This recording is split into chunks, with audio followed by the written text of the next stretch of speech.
সুপ্রিয় দর্শক, আসসালামু আলাইকুম। যে যেখানে বসে ভিডিও দেখছেন সবাইকে আমার এই নতুন এপিসোড দেখার আমন্ত্রণ। আশা করি আল্লাহর রহমতে আলহামদুলিল্লাহ সবাই ভালো আছেন। দর্শক, আজকে আমি আপনাদের জন্য নিয়ে হাজির হয়েছি আলু আর নুডলস দিয়ে তৈরি পাকোড়া রেসিপি।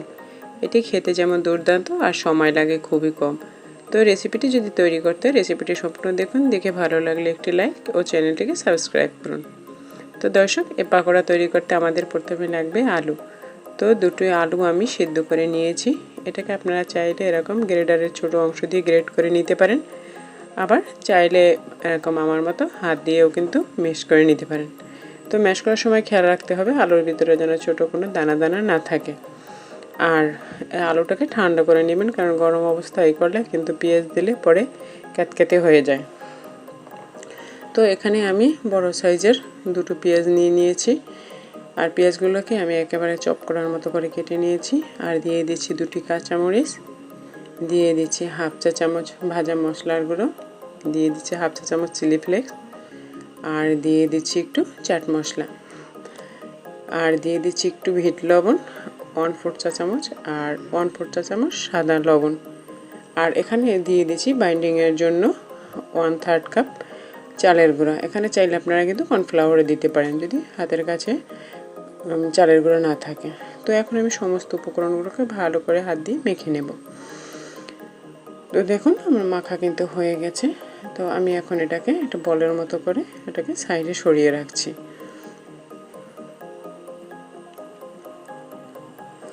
আর এখন আমি এটাকে কোট করব যা দিয়ে, সেটাকে আমি গুঁড়ো করে নিচ্ছি। তো আমি কোট করব নুডলস দিয়ে, তাই আমি এখানে নুডলসটাকে হাত দিয়ে চেপে গুঁড়ো করে নিচ্ছি। আপনারা চাইলে কিন্তু ব্লেন্ড দিয়ে বা শিলপাটায় কিন্তু গুঁড়ি করে নিতে পারেন আপনাদের পছন্দ মতো। তো এখন আমি এটাকে একটি প্লেটে এগুলোকে ঢেলে নিচ্ছি। আর এটাগুলোর ভিতরে যে শক্ত বা একটু বড় বড় দানা থাকলে সেগুলো কিন্তু আপনারা এরকম হাত দিয়ে চেপে গুঁড়ো করে নেবেন, নয়তো আপনাদের কোট করার সময় অসুবিধা হবে।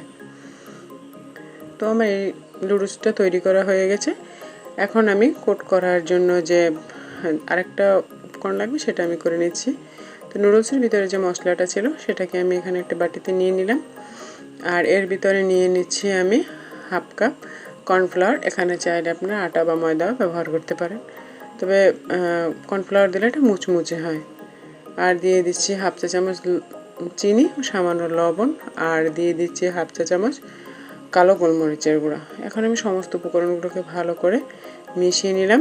আর এখন এর ভিতরে অ্যাড করে দিচ্ছি পানি, কারণ ডোটা তৈরি করতে হবে এমনভাবে যে অ্যাকচুয়ালি বেশি পানি দেওয়া যাবে না, তাতে কিন্তু পানিটা বেশি হয়ে যেতে পারে।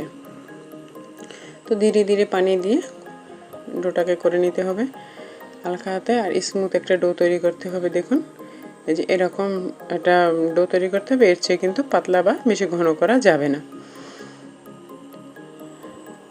তো আমার ব্যাটারটা তৈরি করা হয়ে গেছে। এখন আমি প্রথম যে আলুটা মেখে রেখেছিলাম সেটা দিয়ে এখন আমি যে শেপে আমি আর কি বানাবো পাকোড়াগুলো, আমি সেই শেপে বানিয়ে নিচ্ছি। তো আমি এখানে ফিঙ্গার শেপে তৈরি করব, আপনারা চাইলে গোল কিংবা স্কোয়ার শেপে কিন্তু করে নিতে পারেন, এটা আপনাদের সম্পূর্ণ নিজেদের পছন্দ মতো। তো দেখুন এই যে করাটা খুবই ইজি, দুই হাতের নিয়ে এরকম করে ঘুরিয়ে নিয়ে লম্বা করে নিলে কিন্তু তৈরি হয়ে গেল। তো একটা আমার তৈরি করা হয়ে গেছে, ঠিক একইভাবে আমি বাকিগুলোকেও করে নেব। তো দেখুন আমার এগুলো করা হয়ে গেছে, আমার এখানে 8-9টা তৈরি হয়ে গেছে। আর এগুলোকে এখন আমি কোট করব।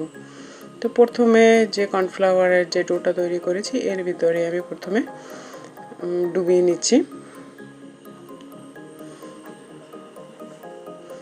এই যে দেখুন এরকম করে কোট করে পরবর্তীতে আবার এই যে নুডলসের ভিতরে ভালো করে কোট করতে হবে। আর নুডলসগুলোকে ভালো করে হাত দিয়ে একটু চেপে চেপে দিতে হবে, নয়তো কিন্তু নুডলসগুলো যখন আপনারা তেলে দিবেন তখন কিন্তু ছেড়ে যাবে।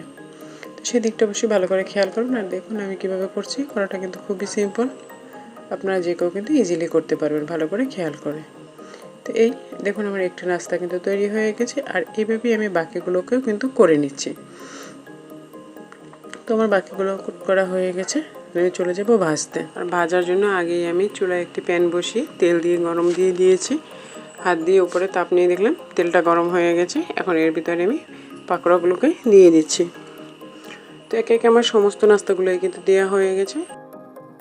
তো দেওয়ার পরে এখন আমি এই সমস্ত পাকোড়াগুলোকে উল্টিয়ে পাল্টিয়ে গোল্ডেন ব্রাউন কালার হয়ে আসা পর্যন্ত ভালো করে ভেজে নেব।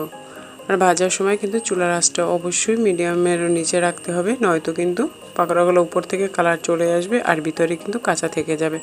সেক্ষেত্রে কিন্তু আপনারা খেয়ে আসল যে স্বাদটা সেটা কিন্তু পাবেন না। তো সেহেতু সেদিকটাই খেয়াল রাখবেন। তো দেখুন আমার এগুলো কিন্তু গোল্ডেন ব্রাউন কালার প্রায় সবগুলোই হয়ে আসছে। এই যে এটা চলে আসছে কালার, আর এটা দেখুন এটা একটু সাইডে সাদা রয়ে গেছে, তো এটাকে আমি সাইডে রেখে দিয়েছি। তবে কিন্তু চুলাটা আমি বন্ধ করে দিয়েছি। এগুলো তুলতে তুলতে বাকিটার কিন্তু কালার চলে আসবে। তো দেখুন এই যে মাশাআল্লাহ কত সুন্দর কালার হয়েছে। আর এখন আমি তুলে একটু টিস্যু পেপারের উপরে রাখছি ভর্তা তেলটা অ্যাবজর্ব হওয়ার জন্য। তো এখন আমি এগুলোকেও সম্পূর্ণ তুলে নিচ্ছি। তো দর্শক ফাইনালি আমার পাকোড়া কিন্তু কমপ্লিটলি হয়ে গেছে। আর দেখুন মাশাআল্লাহ কালারটাও কত সুন্দর এসেছে, আর খেতেও কিন্তু দারুণ।